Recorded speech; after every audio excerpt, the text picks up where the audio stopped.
नमस्कार दोस्तों, स्वागत है आपका हमारे चैनल में। दोस्तों, इस वीडियो के अंदर अभी हम लोग लूसेंट सामान्य ज्ञान इससे रिलेटेड इम्पोर्टेंट 40 क्वेश्चन देखने वाले हैं, जो कि आपके आने वाले एग्जाम से railway, SSC, SSC GD, UP police, UPSI और आने वाले सभी प्रतियोगिता परीक्षा के लिए काफ़ी इम्पोर्टेंट है।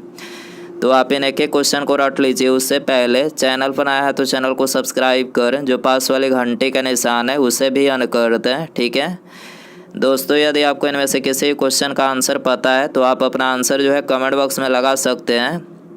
ठीक है, तो देखिए यहाँ पर हमारा पहला क्वेश्चन है, भारतीय संविधान के कौन से अनुच्छेद के अनुसार उपराष्ट्रपति राष्ट्रपति के रूप में कार्य अथवा उनके कृत्यों का निर्वहन कर सकता है?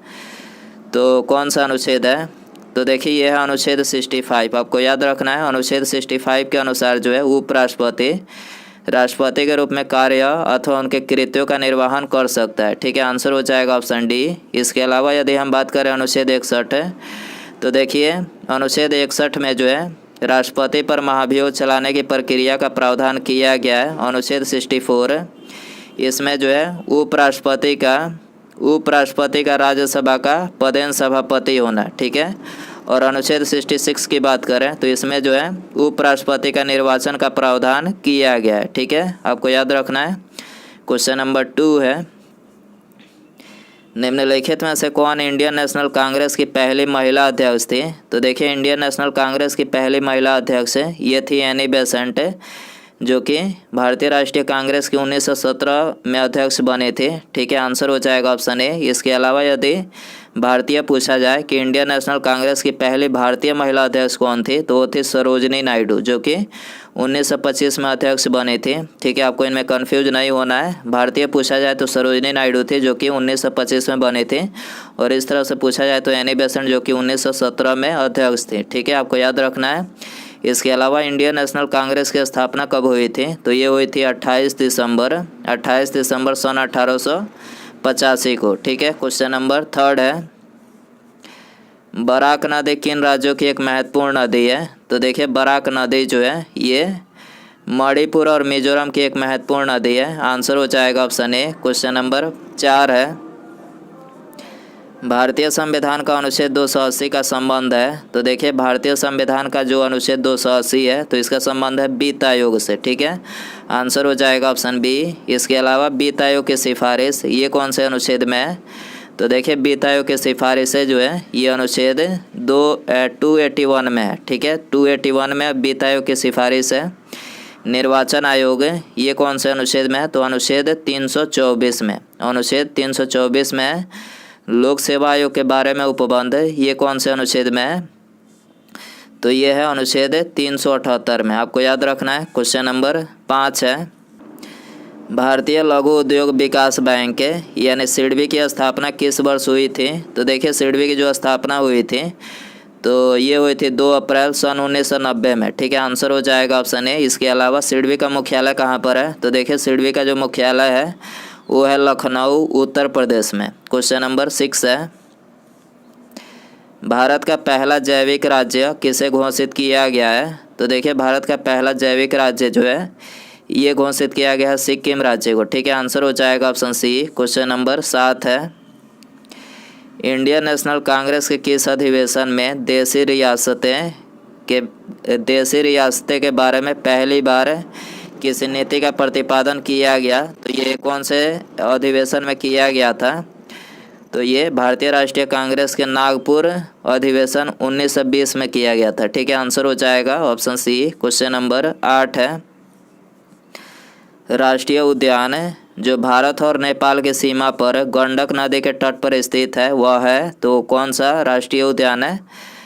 तो देखिए ये है वाल्मीकि नेशनल पार्क। ठीक है, आंसर हो जाएगा option D. Valmiki national park जो है जो भारत और नेपाल की सीमा पर गंडक नदी के तट पर स्थित है। ठीक है, क्वेश्चन नंबर 9 है, एनी बेसेंट के बारे में कौन सा कथन सत्य है? तो देखिए आपको इसमें सत्य कथन बताना है। तो देखिए पहला जो कथन दिया गया है, होम रूल आंदोलन प्रारंभ करने के लिए उत्तरदायी थी। ठीक है, एनी बेसेंट जो थी ये होम रूल आंदोलन प्रारंभ करने के लिए उत्तरदायी थी, करेक्ट है। दूसरा कथन है, थियोसॉफिकल सोसाइटी की संस्थापिका थी, तो ये कथन जो है गलत है। ठीक है।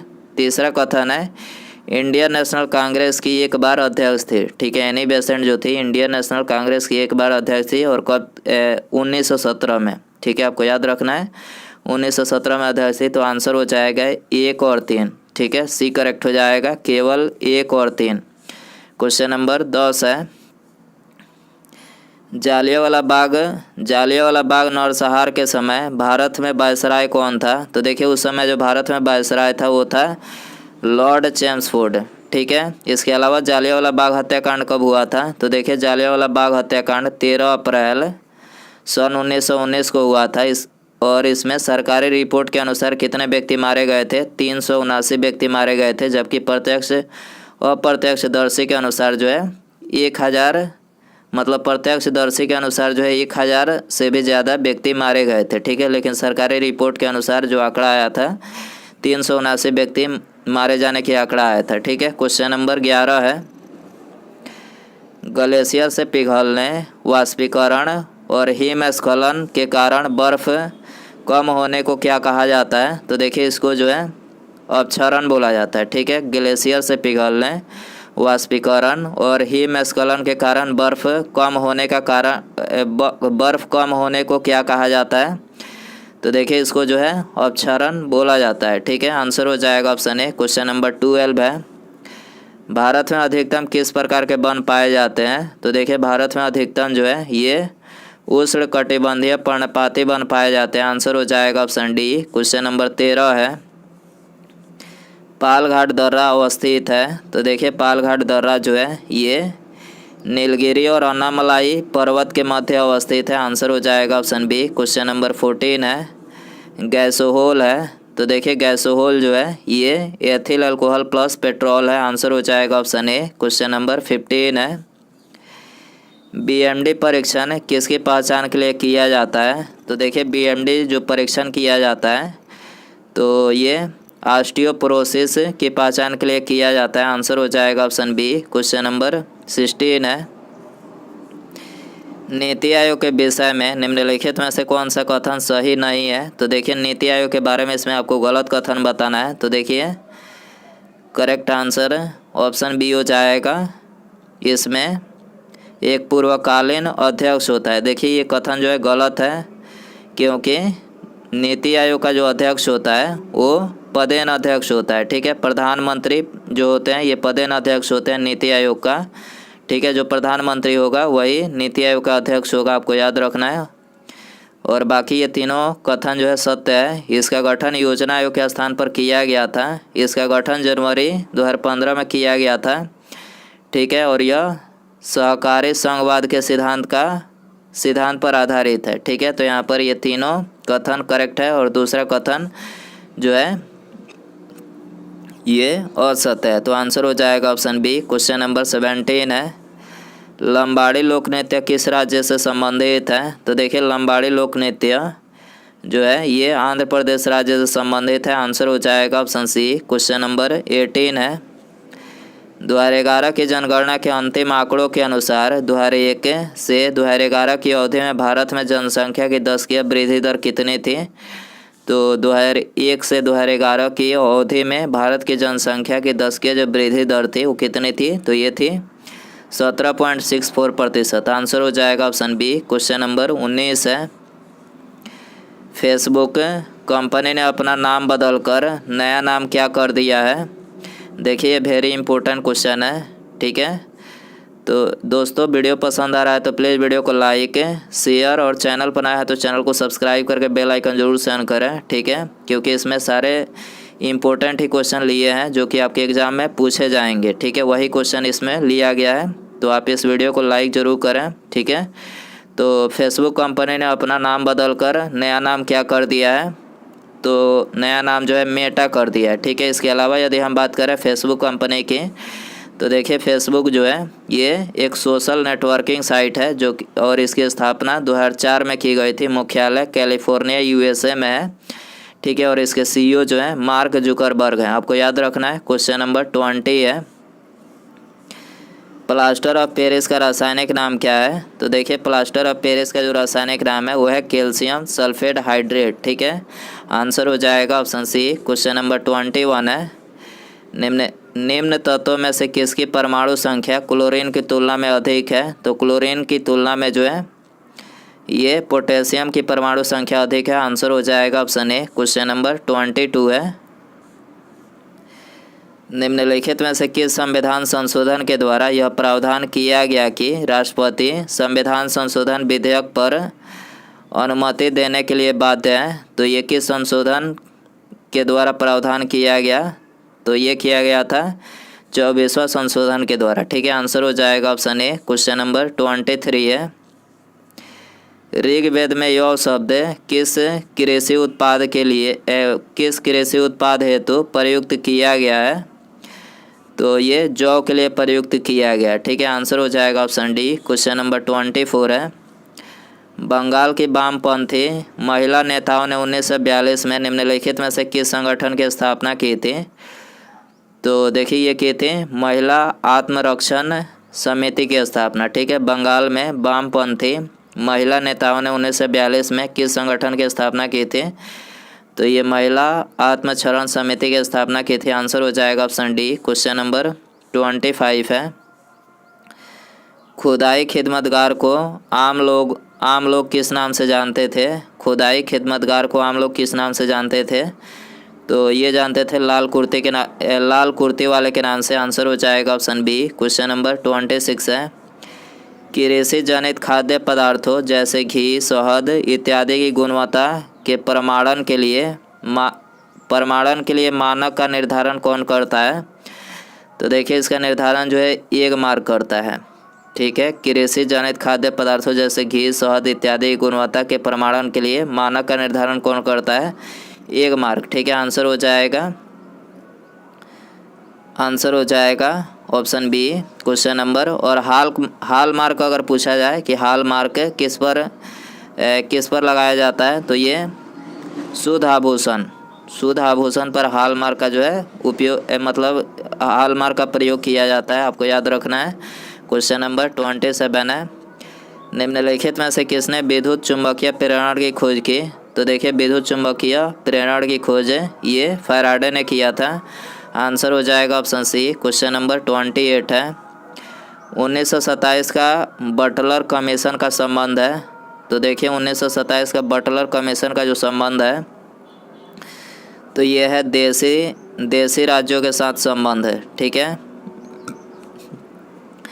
देसी राज्यों के साथ संबंध है। आंसर हो जाएगा ऑप्शन डी। क्वेश्चन नंबर 29 है, निम्न में से कौन सा लॉर्ड कर्जन का योगदान नहीं था?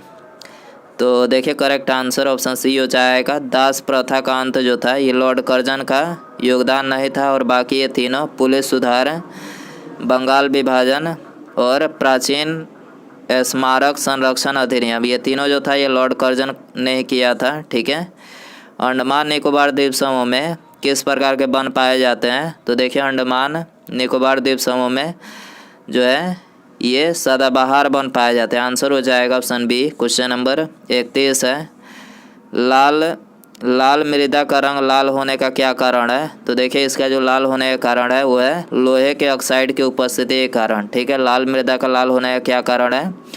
तो लोहे के ऑक्साइड की उपस्थिति के कारण लाल होता है। आंसर हो जाएगा ऑप्शन डी। क्वेश्चन नंबर 32 है, भारत के संविधान के निम्न में से किस संशोधन में यह निहित किया गया है कि मंत्रिपरिषद लोकसभा अथवा राज्यों की विधानसभाओं के सदस्यों की कुल संख्या के 15% से अधिक नहीं होगी? तो ये किस संशोधन में निहित किया गया है? तो ये किया गया है 91वां संशोधन में। ठीक है, आंसर हो जाएगा ऑप्शन ए।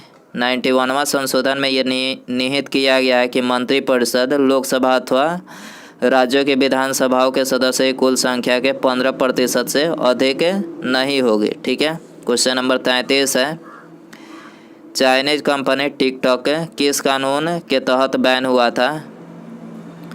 तो देखिए चाइनीज कंपनी टिकटॉक जो थी ये आईटी एक्ट ये धारा 69 के अंतर्गत बैन हुआ था। ठीक है, आंसर हो जाएगा ऑप्शन बी। क्वेश्चन नंबर 34 है, भारत में मताधिकार और निर्वाचित होने का अधिकार है। भारत में मताधिकार और निर्वाचित होने का अधिकार है, तो ये कौन सा अधिकार है? तो ये है संवैधानिक अधिकार। ठीक है, आंसर हो जाएगा ऑप्शन सी। क्वेश्चन नंबर 35 है, निम्न हिमाचल तथा शिवालिक के बीच स्थित लंबवत घाटी को क्या कहते हैं? तो देखिए इसको जो है ये दून कहा जाता है। ठीक है, आंसर हो जाएगा ऑप्शन बी। क्वेश्चन नंबर 36 है, गांधी जी का चंपारण आंदोलन था, तो देखिए गांधी जी का जो चंपारण आंदोलन था तो ये मिल कर्मियों की समस्याओं के समाधान हेतु। ठीक है, तो आंसर हो जाएगा ऑप्शन डी। क्वेश्चन नंबर 37 है, महात्मा गांधी द्वारा स्थापित हरिजन सेवक संघ के संस्थापक अध्यक्ष निम्न में से कौन थे? तो करेक्ट आंसर ऑप्शन बी हो जाएगा, घनश्याम दास बिरला। ठीक है, आपको याद रखना है, महात्मा गांधी द्वारा स्थापित हरिजन सेवक संघ के संस्थापक अध्यक्ष कौन थे? तो ये थे घनश्याम दास बिरला। ठीक है, आपको याद रखना है। क्वेश्चन नंबर 38 है, काकोरी केस के अभियुक्तों के बचाव हेतु किसकी अध्यक्षता में एक समिति का गठन हुआ था? किसकी अध्यक्षता में हुआ था? तो ये हुआ था गोविंद बल्लभ पंत की अध्यक्षता में। आंसर हो जाएगा ऑप्शन बी। क्वेश्चन नंबर 39 है, निम्नलिखित में से कौन सी अवधि भारत में प्रथम हरित क्रांति की अवधि कही जाती है? तो देखिए भारत में प्रथम हरित क्रांति की अवधि 1966 से 69 की अवधि को कही जाती है। ठीक है, आंसर हो जाएगा ऑप्शन बी। क्वेश्चन नंबर 40 है, निम्नलिखित में से कौन सा बाघ प्रोजेक्ट बिहार राज्य में स्थित है? तो देखिए बिहार राज्य में वाल्मीकि बाघ प्रोजेक्ट जो है ये बिहार राज्य में अवस्थित है। आंसर हो जाएगा ऑप्शन सी। क्वेश्चन नंबर 41 है, द कोएलिशन ईयर्स किसकी आत्मकथा है? द कोएलिशन ईयर्स किसकी आत्मकथा है? तो ये है प्रणब मुखर्जी की। ठीक है, आंसर हो जाएगा ऑप्शन ए। उसके बाद यहाँ पर हमारा अगला क्वेश्चन है, तारों व आकाशगंगा का व्यास मापने के लिए निम्नलिखित में से किस उपकरण का उपयोग किया जाता है? तो देखिए तारों व आकाश गंगा का व्यास मापने के लिए जो है ये इंटरफेरोमीटर का जो है उपयोग किया जाता है। ठीक है, आंसर हो जाएगा ऑप्शन सी। तो दोस्तों ये था लूसेंट सामान्य ज्ञान, इससे related important 40+ question. I hope कि ये वीडियो पसंद आया रहेगा। पसंद आया तो वीडियो को लाइक करें, चैनल पर नया है तो चैनल को सब्सक्राइब करके बेल आइकन जरूर ऑन करें। ठीक है, मिलते हैं अगले वीडियो में। नमस्कार, जय हिंद, जय भारत।